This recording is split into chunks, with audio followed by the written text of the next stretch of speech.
Thank you all for coming out. I'm actually very impressed. I'm glad you guys all came out. This really tells me that you care about this program. The NRA Basic Pistol Program is taking a new leap, and we're going to get into that tonight, and I'm glad you're here. That shows me that you care. This is an informal update, and what I mean by that is the NRA did not sanction this event. This is of my own doing. That being said, what you're going to hear tonight is from a training counselor that's been talking to NRA HQ quite a bit over the last 2 years, learning about this program. So the information I'm going to give you, as far as I am concerned, is accurate and good information. But just to clarify, this is not an NRA-sanctioned event. That's why I'm calling it the informal update. A lot of you guys I've had the honor of training, most of you guys in this room in some form or another, and I look at you guys as my instructors. So I really want you guys to embrace this program and do very well with it. I want you to be well regulated with it in the true sense of what that means, and move forward with the course and teach more civilians. We're going to get into the course here in just a moment. Before we do, I would like to ask who traveled the furthest? Anyone over 2 hours? Over 2 hours. How far? Probably 2.5 hours because of traffic. That doesn't count. How many miles? How many miles? Pittsburgh. Yeah. Yeah. How many miles you got? About 130. Where from? Cumberland. Oh, you win. Here. You win the free NRA hat. Woohoo! There you go.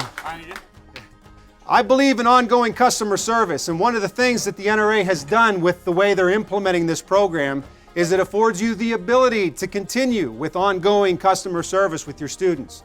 In the past, they take your class, you give them their certificate, you pat them on the back, attaboy, and off they go.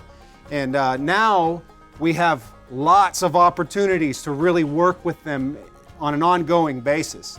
As I said, I've had the honor to train most of you guys in this room, but there's quite a few that I haven't.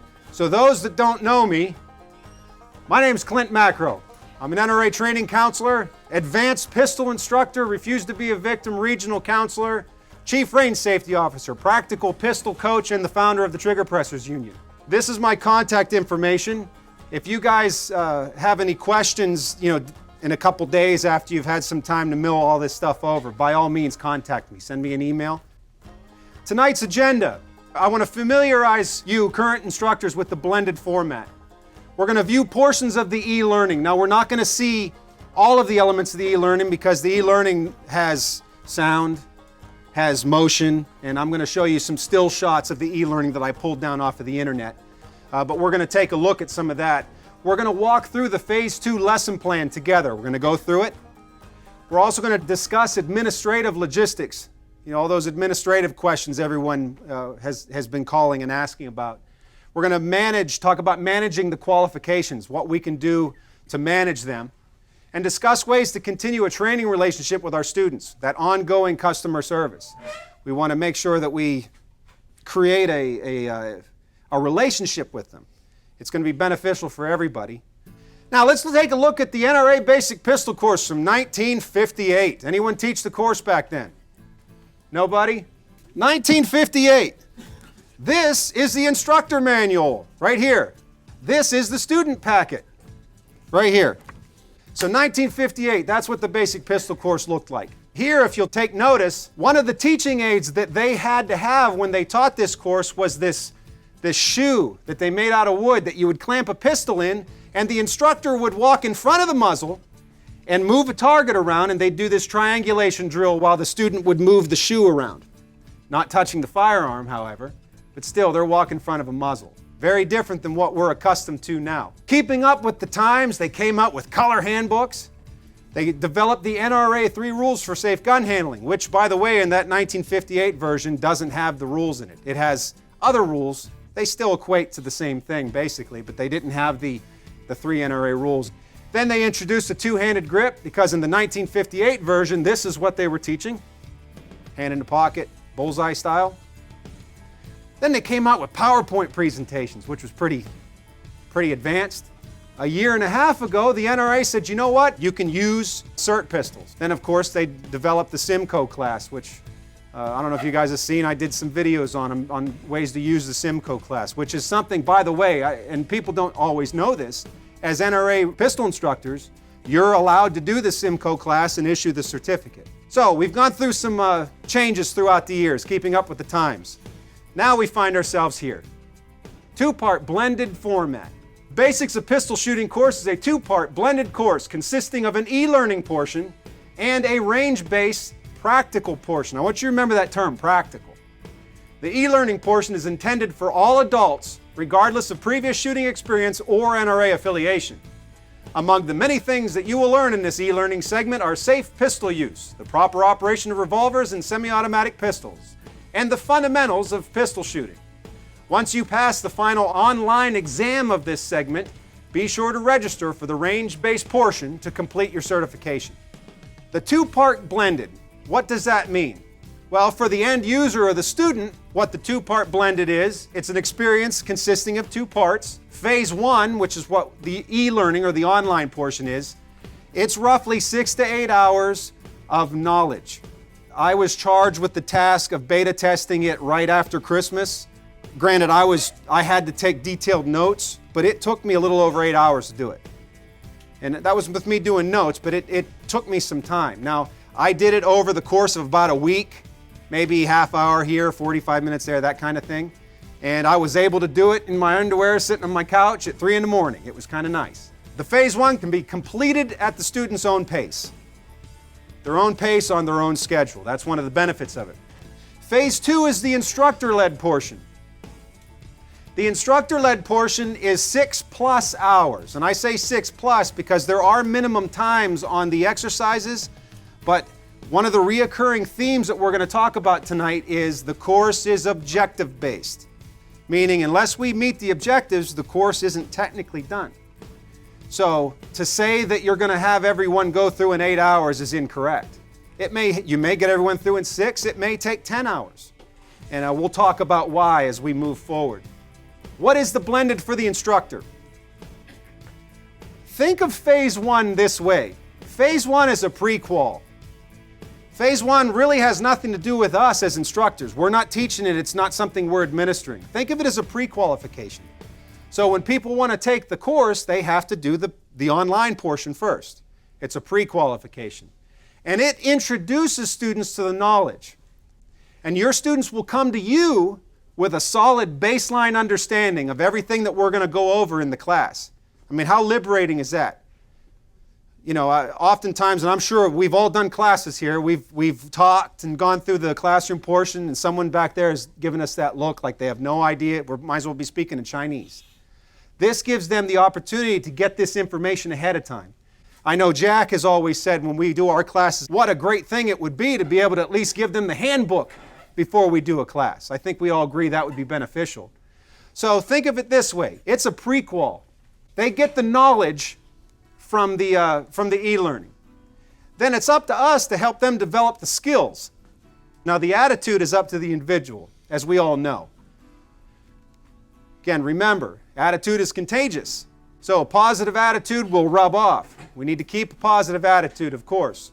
And obviously a positive attitude towards safety is paramount. Monkey see, monkey do. Think of the e-learning as part of your training team. Instead of Joel doing the classroom portion and then everyone coming from the classroom over here and Jack and I work with them on the range, well, the e-learning is doing the classroom portion. Remember IDEP? Anyone take the range safety officer course anytime recently? IDEP is introduce, demonstrate, explain, practice. That's kind of one of the teaching methodologies. The e-learning is going to introduce, and then you guys are going to demonstrate, explain, and then supervise the students' practice.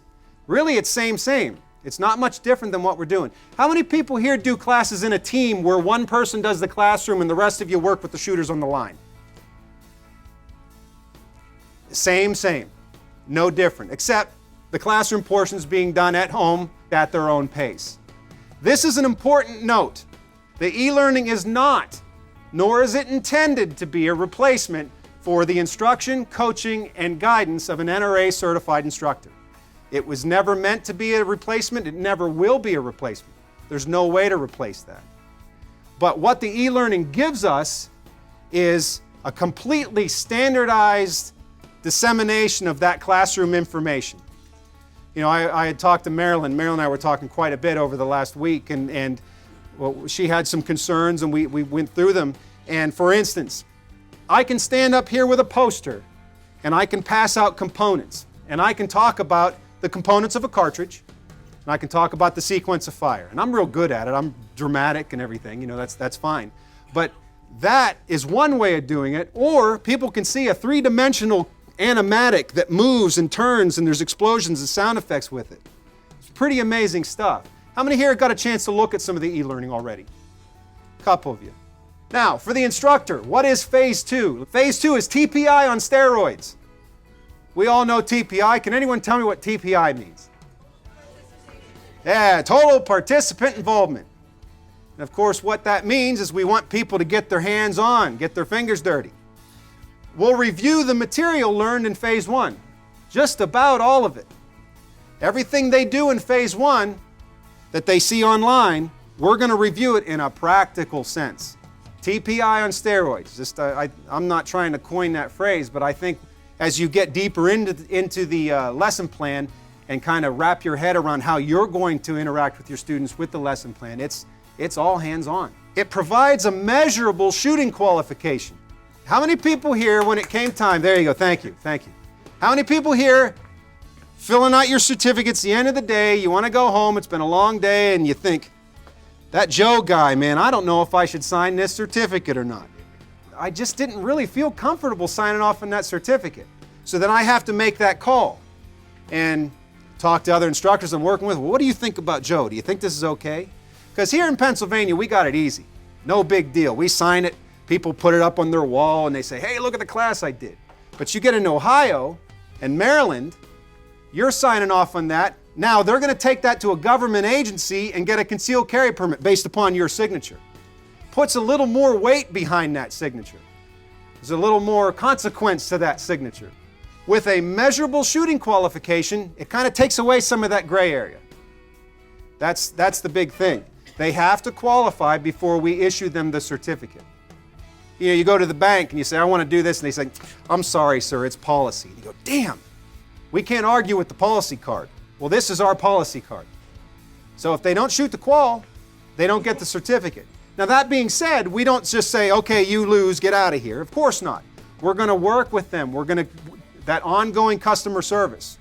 We're going to bring them back. We're going to coach them.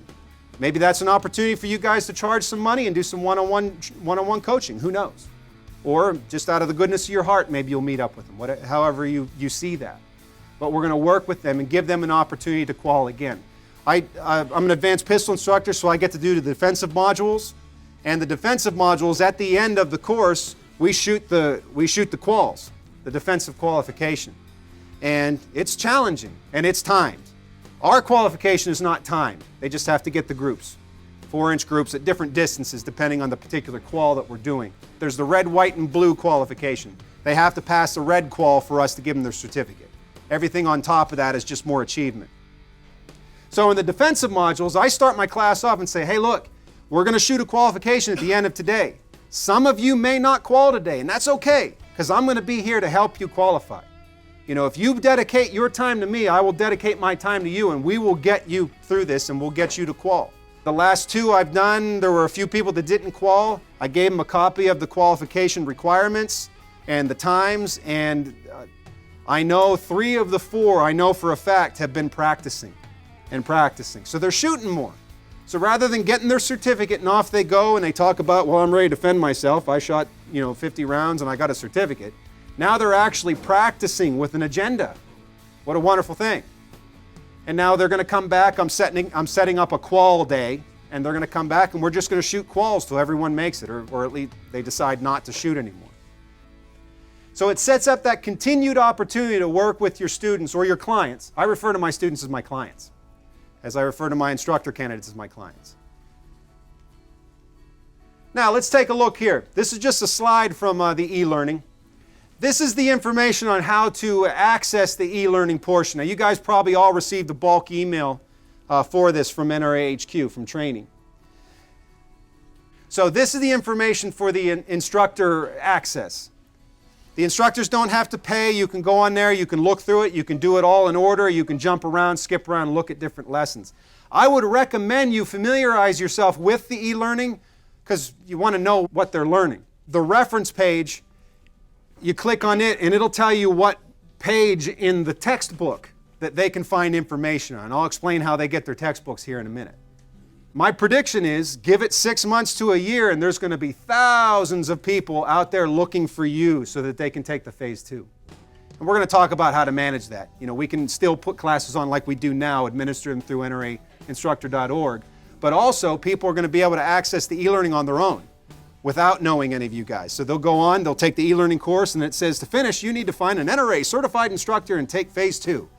So then they'll say, oh crap, they'll go on and they'll search. You know, we've all been on NRAinstructor.org, so you say 25 miles radius from zip code, and they'll find, Aaron's got a class on the 15th. Okay, I'll sign up.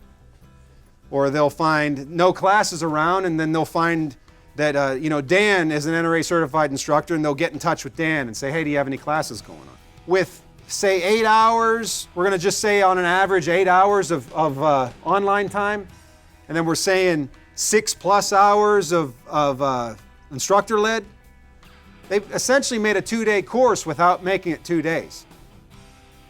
The online portion is monetized. So people that take this course are going to have to pay to do this online portion, and that's separate from what we charge them. The fee is $60 US dollars. As soon as they sign up for the e-learning, they'll get sent to the pay site just like you guys did when you got your certification. You had to go to the pay site and pay your $10. Or your 30 if it was your first certification. They pay that. As soon as they pay that, they get a packet of electronic information, a PDF of the textbook, and then they get sent a hard copy of the student packet. And the NRA supplies that to them. That cost comes out of their tuition for the e-learning portion. We don't have to supply packets anymore for basic pistol. That being said, the other disciplines are still the same way we've always been doing them. So if you're a rifle instructor or personal protection inside or outside, you're still going to do everything just like you have been doing it. Now let's talk about the content of the e-learning. So lesson 1 is the introduction. There's a welcome portion. The attractive yet non-threatening hosts all introduce themselves and they talk about how to navigate the e-learning. You'll click and you'll move to the next lesson. There'll be quizzes. At the end of every quiz, they say, let's review our learning outcomes, which is basically the new way of saying our learning objectives. So they'll say, check box the following. Are you comfortable with the 3 main components of a pistol? And you have to click yes. And if you're not, if you say no, then it says, let's take a step back and review. And it sends you back and it talks about that particular portion. Then they go over owning a pistol, which those of you that have been teaching a while probably will recognize when they say, many Americans own pistols for different reasons. Some for hunting, some for target shooting, some for collecting, some for self-defense. They go through that whole bit. Then, safe pistol usage. They get into some of the basics of gun safety. They introduce the 3 main rules for gun safe handling. That's that first module.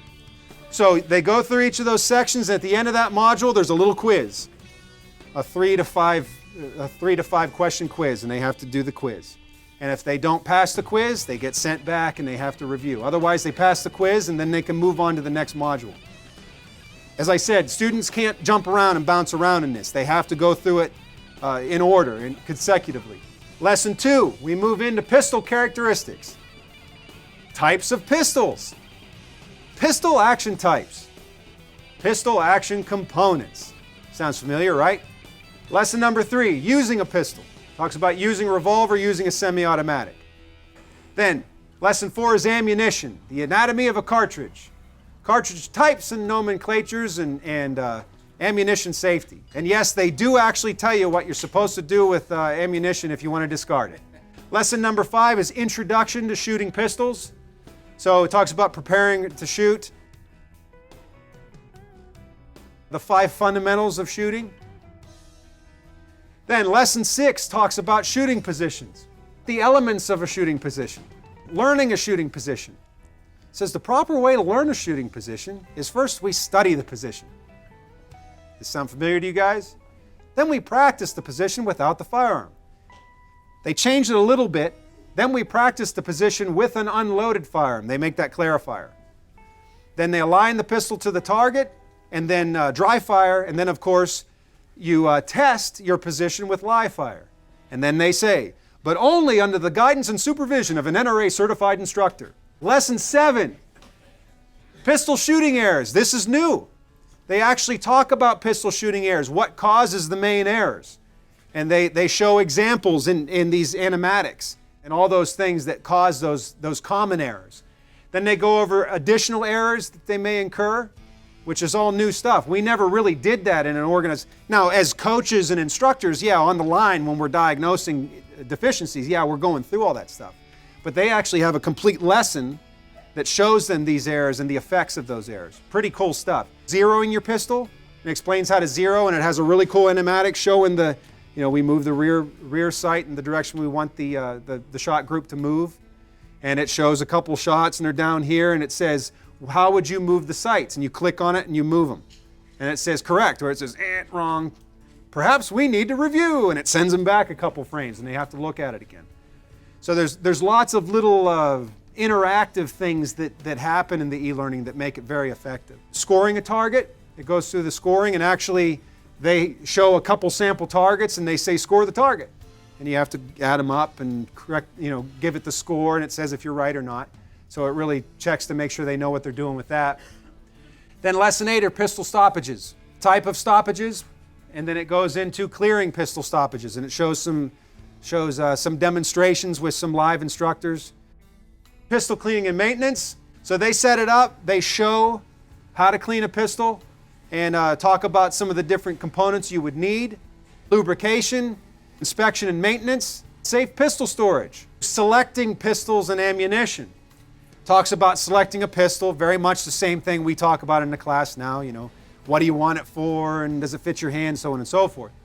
But then it gets into selecting ammunition, and it talks a little bit more about certain ammunition is good for this, and certain ammunition is good for that, which is a little more than what maybe we would teach, at least by the book. I know most of us generally would continue that conversation on after we covered the bare minimum of our syllabus. Maintaining your skills, range practice, some protocol on ranges, how to find a range, additional opportunities, so competition. Talk to an NRA certified instructor about personal protection inside the home, personal protection outside, more opportunities within NRA training. And then it does the NRA module where it talks about what the NRA does and the history of the NRA and how to sign up for the National Rifle Association. That is what the e-learning is comprised of. Covers a lot of material, much of it the same stuff we already covered, in the, we'll call it the old version. We all understand what I mean by that, the current version, I guess.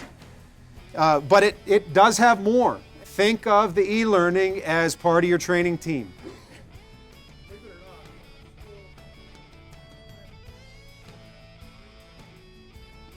Part of the attitude of folks that I have talked to is, well, let's take a step into the late 20th century and ask grandson to bring the computer over and take the course online.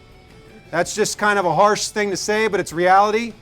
That being said, we as instructors have so much flexibility. One of the things we're going to do at Logan's Ferry is maybe once every 3 months, perhaps, we're all going to bring our laptops up and we're going to have them set up. And those people that don't have access or don't want to go to the library and use the computer there, they can come up and Jack and I and Joel will sit around, drink coffee and BS all day while everyone's doing the online portion. And that's just something we're going to offer to our, the people that come to the club. That might be something to consider. I would guess within your instructor cadre, it wouldn't be hard to come up with a few laptops and make that available. The amount of millennials that are going to now take this class, we're going to open this course up to so many people, a whole generation of folks that frankly are voting now, or starting to, that need to get exposure to this. When they are done, when they complete the entire e-learning and they take a test, there is a test at the end, they have to sit there and take a test, they get sent a PDF of the completion certificate for Phase 1. So they get a Phase 1 completion certificate. Now, when they complete the Phase 1, well, now they need to come do Phase 2. Phase 2, how many of you guys have lesson plans with you? All right, we got quite a few. Good, good. We're going to go through the the actual introduction of the book. Course information. Phase 2, we're on page 1. Phase 2 of the NRA pistol shooting course reinforces and applies the skills students have already learned in the e-learning. So again, we're going to work with that knowledge and put it into a practical context. Instructors are responsible for effectively reviewing safety rules and procedures while also coaching. Coaching, that's a good word. We're going to talk about that in a minute. And assisting students as they handle pistols for the first time in a classroom and/or range environment. The mindset is moving towards more of a coaching kind of aspect. Now, we all do this when we're on the range. You know, we'll teach the classroom stuff, then we get on the range and we're looking on this side and we're looking on that side and we're saying, adjust this and do that. We're coaching at that point in time. And considering that the phase 2 is all practical, it's hands-on, and they're actually using firearms, touching them from the get-go, you can see where the coaching aspect is very important. And of course it says this is our Bible. We need to adhere to it to maintain the standard of training. You guys are all familiar with that. Now let's go over to page 2, objectives. In this course, students must complete the exercises provided and meet the shooting qualification in order to achieve a certificate. They got to shoot the qual and pass it. Phase 2 students must demonstrate the knowledge, skills, and attitude necessary for the safe and proficient use of a pistol and pass the qualification shooting standard at level 1, which is red. And that's the minimum to earn a completion certificate. There are actually 4 levels of qualification that we can run our students through. Level red is our minimum requirement. So if they shoot level red, then we can give them their certificate. They've met the minimum requirement to pass the course. The other qualifications are, in addition, giving us an opportunity to train more with these individuals, and we'll cover that when we get there. At the bottom of that page, instructors have the freedom to invite students back for further mentorship and qualify each additional level, as well as participate in the Winchester NRA Marksmanship Qualification Program. That's an excellent program to get our students into, and rather than just saying, hey, there's this Winchester NRA qual, go ahead and shoot it, we can actually bring them back as an NRA certified instructor and go through those quals. Now let's go to materials. This is something new. Performance requirement checklist. Remember that checklist back in the appendix of our current lesson plan that's optional? It's no longer optional. We need to print 2 copies of the checklist, performance requirement checklist, and as we advance through it, instructor needs to sign off on it and the student needs to sign off on it. At the end of the class, when we hand them their certificate, when they qual, we give them a copy, we keep a copy on file. This is part of the measurability and accountability of the course, which is a little extra paperwork, and I know that's a bit of a pain in the butt. I have used the performance qualification checklist in the past, and it does require more work for us as instructors. But having that really covers our butt down the road if ever we need that information to show proof of training. So it's part of, it's a liability to cover your butt thing, but also it's the law of the land now. We have to do it, it's required. So you'll need to print 2 copies per student. Fill them both out, have the students sign off on them as well as you go through each objective, and give them a copy at the end with their certificate. We still need to bring a single action, a double action revolver, and a semi-automatic. Just because we're not doing the quote classroom teaching anymore doesn't mean that we're not going to deal with the different action types. And we're going to do the load, unload, cock, decock. We're going to do that same practical exercise that we do now. Live ammunition, a minimum of 100 rounds. We shoot more in this class. We definitely shoot more. If we just do it bare minimum, they're shooting more than they did before. So they're getting about 8 hours of online classroom time, plus 6+ hours of live fire with more ammunition, throwing lead down range. I mean, it's a better program. Absolutely a better program. Time requirements. This is actually one of the questions on the test when I train a new instructor. How long is phase 2 of the NRA basic pistol course? 8 hours, 6 hours, 4 hours, 50 hours? Yeah, the course is based upon objectives. That's how long the course is. How many hours? It's based upon objectives. So if it takes you 9 hours to meet those objectives, cool. If it takes 3 days, cool. If you can get it done in 6, great. But again, you know, until the objectives are met, you're not done with the class. Student to instructor ratio, just the same as it is now. You know, 1-on-1 is preferred, but 2-to-1 is our minimum on the firing line. Let's go over to the next page. This is something new. Some of you guys may not know this. Do you remember the disabled shooting program the NRA had? There's now a program called the adaptive shooting program. It's not called disabled anymore. It's adaptive. So Dan, you have full motion of all of your limbs and your body, but you get in a car wreck, break your leg, we're going to need to adapt your shooting style so that you can continue to shoot. So it covers everything from paraplegics to amputees to someone that broke their arm and it's in a cast. If you have a student that you're unsure about how to incorporate them in the class, call them. They help you through it. They give you tips, ideas. They had an individual who was deaf in New Hampshire or somewhere that wanted to take basic pistol, and they helped organize someone to do sign for them. Adaptive is infrastructure that's in place to help us in those situations. Terminology, again, let's avoid the W word. Whenever we're using firearms, just like now, we need to be aware of our muzzle discipline. If we pick up a firearm, we need to visually and physically inspect the firearm, the chamber and the magazine area, make sure no ammunition is present, and then have a separate verification of that. That's NRA policy. One important note, and they put it in here, and this is not in the old manual. Of course, we discussed earlier, part of progress was we're allowed to use simulated training devices in classes now, but I'm sure we've all witnessed instructors get kind of lax with a SIRT pistol with the muzzle discipline. They get lax with a blue gun. It's NRA policy, if you flag someone with a blue gun or a SIRT pistol and it gets back to the NRA and they have to investigate it, they're going to treat it just like you flagged them with a real firearm. We need to maintain muzzle discipline even with simulated devices. No live ammunition in the classroom. This is the same type of policy. We can actually do this whole portion on the range. So the no ammunition in the classroom means when we're doing any of the demonstrations, we can't have any ammunition there. Obviously, when we're doing live fire, we're going to have ammunition. But everything up to that, we need to make sure there's no ammunition. Of course, it talks about release waiver, indemnification, hold harmless.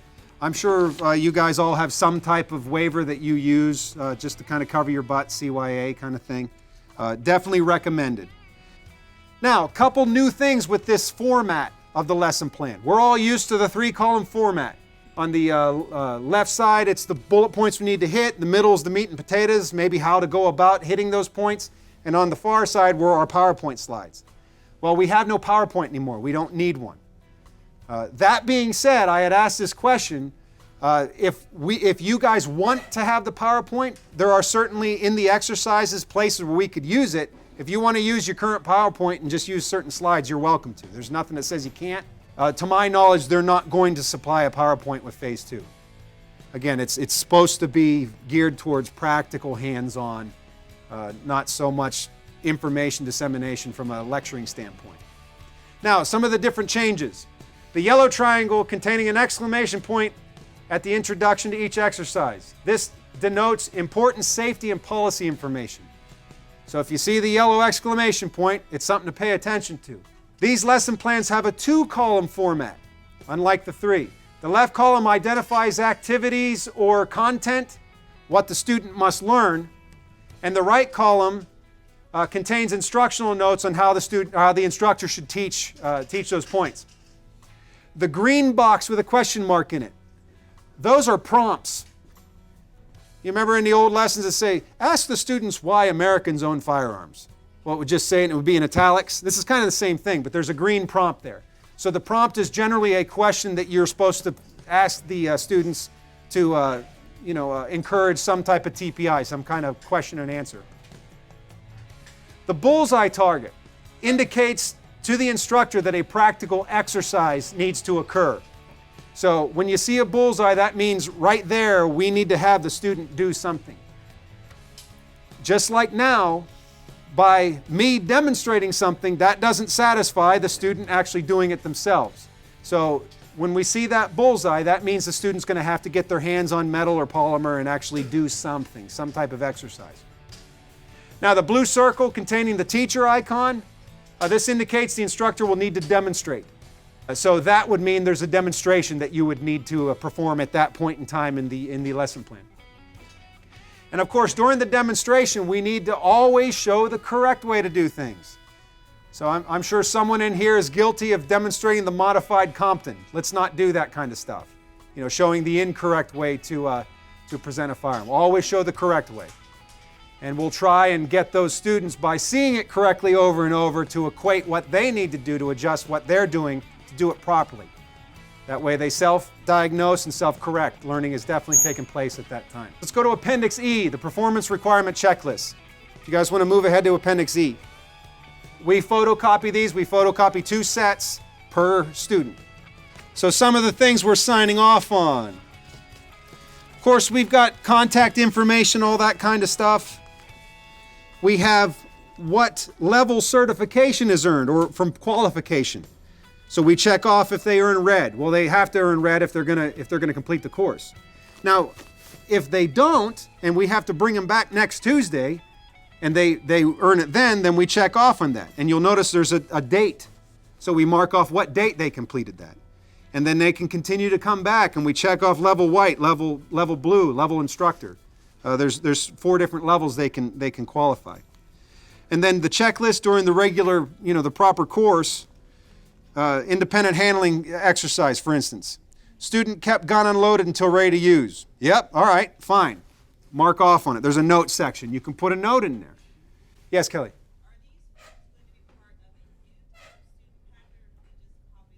To my knowledge, we just have to copy them. I can say, as you know, with Refuse to be a Victim, we're just required to do some photocopies before every class. So we're not going to receive any packets to where we will be supplied this. We just will have to, I got 10 people, I'm going to have 20 copies of this to fill out. So it's just a little extra. And, we don't have to buy a student packet. So rather than pay $9 plus shipping for a packet, I now have to pay, 80 cents for some photocopies. All right, I'm okay with that. Qualification. Each qualification level does not need to be conducted in a single session. Instructors have the freedom to invite students for further mentorship and qualifying for each additional level, as well as participate in the NRA Winchester Marksmanship Qual. The NRA wants us to continually train with people. Bring them back, bring them back, bring them back. If your students return, you have the choice of printing new certificates to endorse each level, or have them bring their original certificate back for your endorsement. Students must qualify level 1, which is the red, to earn the basic pistol completion certificate for phase 2. So until then, we sit on their certificate. So they don't get it. They come back, we do a requal, they get red, okay, we can sign off and give it to them. These are what the targets look like. You don't have to go get color copies of these. You can just do black and white copies. They're the same thing. They're 4-inch circles. So they need to get basically 20 rounds in all those circles, 5 shots each circle. The different qualifications are different distances. So level 1, they need to get 5 shots in each circle. And again, the circles are 4 inches at 10 feet. And yeah, it's a smaller group than maybe we're accustomed to, but it's closer. So I would say, stressing the slow fire, take your time, go through the checklist of fundamentals before you take the shot. They should be able to do it. The white qualification, same at 15 feet. So we're moving back 5 feet. The blue is 20 feet. So we just keep moving them back. Now it's entirely possible you could go through all the quals in one day with your regular class, but we've all done enough classes. The disparity of talent in a basic pistol course is sometimes quite vast. So depending on your client base, you might be able to get through it in one day. You may need to schedule another time or have them come back one-on-one. Dan calls me up and says, I've been practicing, I'm ready. Can I meet you up at the club? Sure, yeah, come on up. They do it, sign off on it. Good job, man, awesome, great. The last qual, our students are allowed to shoot the qual for instructor. Now those of you that didn't take basic pistol as a student, when you became an instructor, remember you had to shoot that pre-qual, or you should have. You should have shot the pre-qual. This is the same thing. So that target is available and people can shoot that. They can keep it on file, and if ever they come to me down the road and want to become an instructor and supply me with that, well then great. They don't have to shoot the pre-qual. Mainly what they do it for is really to kind of give some people something to work up to, because whether or not everyone in here is a crack shot, every person taking your class, just because you're an NRA certified instructor, expects you to be a crack shot. So if they can shoot the same quality instructors do, then that's a challenge. We can still have them qual red, while over here we're working on blue and we're working on white, provided you can shoot at different distances and make that safe. But certainly if you have target carriers or somewhere, you can move targets back and forth, absolutely. So you could really manage that entire class, and maybe you get 5 people that qualify instructor, and then you got the rest that did red and maybe 1 that's got to come back. Yeah, definitely, there's ways to manage that, provided you can do it safely, absolutely. We want to do the Winchester NRA Marksmanship Qualification Program on top of this. So you could, at the end of the class, if you keep track of this, you could get them their pro marksman qualification at the end of the class. Hand them a patch. Patches are cheap. Put a couple patches in your kit, hand them out as people qualify, and then say, why don't you come back and let's see if we can get you to be marksman and then expert and so on and so forth.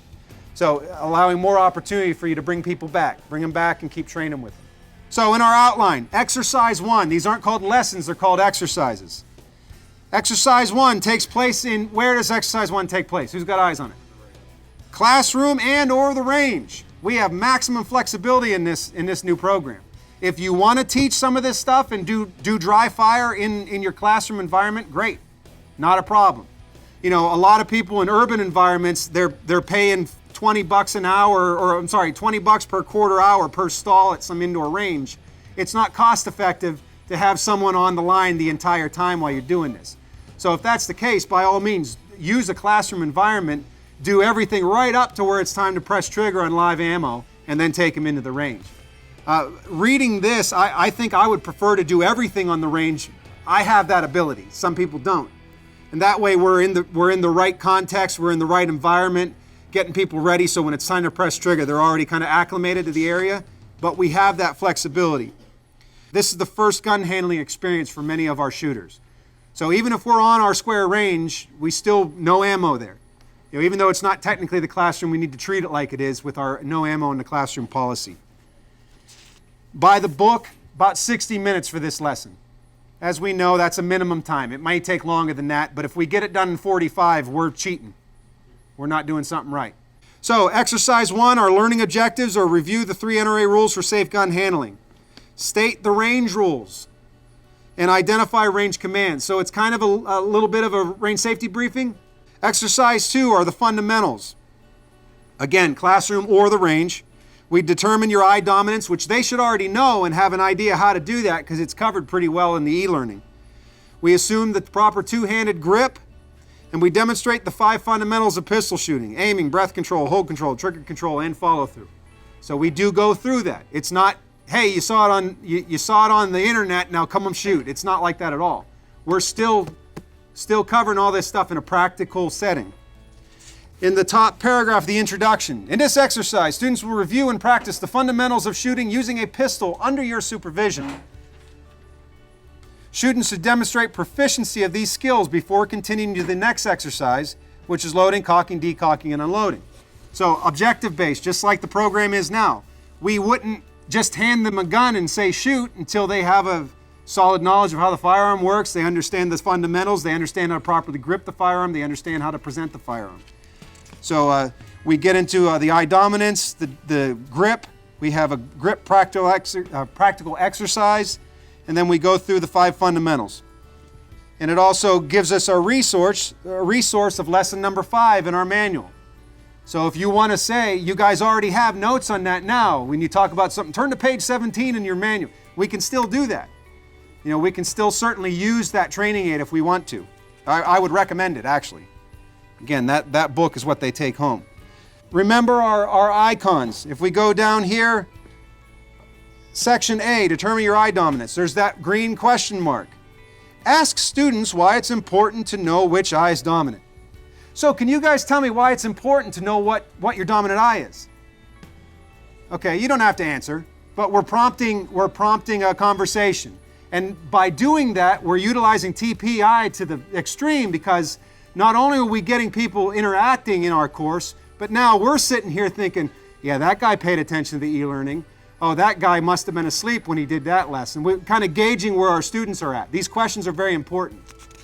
And you'll see it continues on throughout that lesson doing that same type of structure. We prompt a question generally, we discuss it, we can use that to gauge on their understanding of the concepts. At that point in time, if we get that person in the back that looks like, don't ask me a question, don't ask me a question. You know, we've all seen that person. Maybe we review a little bit. You know, there's nothing wrong with reviewing anything you think you need to. Just because the e-learning talked about it, and that's a separate thing to us, doesn't mean we can't still talk about it. Exercise 3, loading, cocking, decocking, unloading, and pistol maintenance. So this takes place in the classroom or the range. So load, cock, decock, and unload a single action revolver. Load, cock, decock, and unload a double action revolver. Load, cock, decock, and unload a semi-automatic. Same thing we're doing now. In this exercise, I'm in the introduction at the top, students will demonstrate proficiency loading, cocking, decocking, and unloading their pistol under your supervision. Although this exercise splits these skills up by pistol type, students should be assessed based on available pistol types, and their advancement to the next exercise is based on your evaluation. So we need to give them a taste of each action type, make sure they can do it, but if they've got a semi-automatic and they can't load, cock, decock, and we know they're going to shoot that, it might behoove us to make sure they're squared away on their gun. If that makes any sense? Again, all this is saying is you guys are smart enough. If you need to take a little more time and invest a little more time with a student, by all means do it. And then we go through to review how to safely clean a pistol. Then exercise 4. This takes place on the range. Exercise 4 are the shooting positions and the qualification. So we demonstrate the 5 learning steps to shoot from a bench rest position, and then we fire from a bench rest. We demonstrate the 5 learning steps to shoot from an isosceles, and we fire the isosceles, and then after that we go into the shooting qual. This takes place in the range. This is the live fire portion. In this final exercise before the shooting qualification, so the exercise really isn't, the qualification is the next step after the exercise. Students will practice shooting from various positions in relationship to the specified target at range. Students must demonstrate proficiency of these skills to receive certification. It's all objective based. So if they can't shoot a group from a bench, there's no point in us standing them up and having them shoot isosceles. And there's no point in having them try and shoot the qual if they can't get a group at the bench rest. So we need to work through this with the objectives in mind. Now, of course, we need firearms, we need live ammunition, standard white sheet of paper with 1-inch diameter black dot in the middle. So they're saying, you know, paper plates, blank paper, whatever. You know, we're not worried about a bullseye or scoring initially. We just want to establish grouping. And of course, we need our basics of pistol shooting performance requirement checklist for each student. Let's take a look real quickly at Appendix A, the one-handed standing shooting position. This is optional, but I recommend running them through it too. There is definitely a benefit for someone that wants to shoot competitively to shoot this way, and there's absolutely a benefit for someone that wants to shoot defensively to be able to shoot this way. So the positives of the one-handed exercise work no matter what direction they go after they take your course. But it's optional. You don't have to do the one-handed, it's recommended. So we could shoot them through that at the end. Actually, by the way it reads, they're suggesting doing that after the qualification.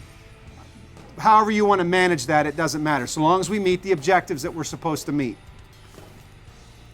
All right, so we go through the bench rest position. We're going to set up at the bench rest just like we do now. This single 5-shot exercise at 15 feet. And this course of fire is exactly the same as we're doing now. We practice we study the position, we practice the position without the pistol, we practice it with an unloaded pistol. We align the position to the target, we do our natural aiming area check, and then we dry fire. And we go through those fundamentals in a dry fire context, and then when we're ready and we think there's going to be success, we load them up, have them shoot live ammunition. So when we shoot live, we're shooting the 5 single shot exercise 2 times, just like we do now, and then we do a 5-shot exercise until the student can achieve 4-inch groups. So, how long is a piece of string? I don't know. We just need to shoot until they're able to do that. Then we continue firing once they establish groups.